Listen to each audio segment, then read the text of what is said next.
I'm Jerry Minsky. I'm Jason Abrishami. Come take a walk through Brooklyn with us. We'll be featuring Cypress Hills, the highest point of plateau between Brooklyn and Queens. Feels a little bit more like upstate. Very peaceful. It's called Cypress Hills for a reason. What a time of year to be here with all the leaves falling, the foliage, the weather's still gorgeous. I envision this park is beautiful year-round. And you can go bicycle riding. Very conveniently rent a bike and go through these incredible trails. Doesn't even feel like we're in Brooklyn right now. In addition to all of the hiking trails, which there are so many of, there's also a few recreational fields. When we drove here, we passed by a few baseball fields not too far away. I believe we did.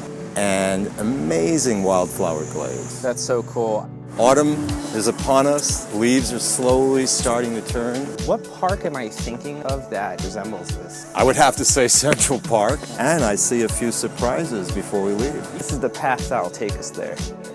You think? I think so. All right, I'm gonna Follow hold you me. to it. Crazy. We are in the now decommissioned Ridgewood Reservoir.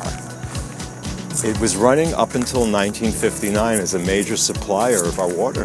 Amazing. I love what they're using it for now. Over 150 species of birds live here. Just can't get over it. It's like a scene out of a movie. Directly adjacent from Highland Park, the YMCA, a state-of-the-art fitness center. The Dawn of Glory World War I Memorial, the model for the sculpture was bodybuilder Charles Atlas.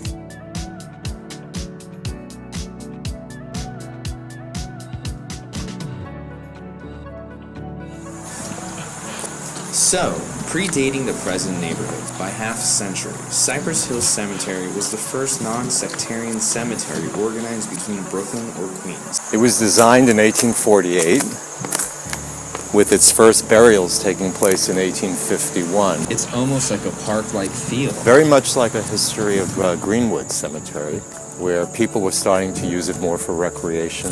That must have been the impetus of working on the park itself. It is beautiful. A center for the local community, the library hosts cultural and literary events for young and old, as well as an annual holiday tree lighting. This library is one of the finest examples of architecture from its period, completely intact.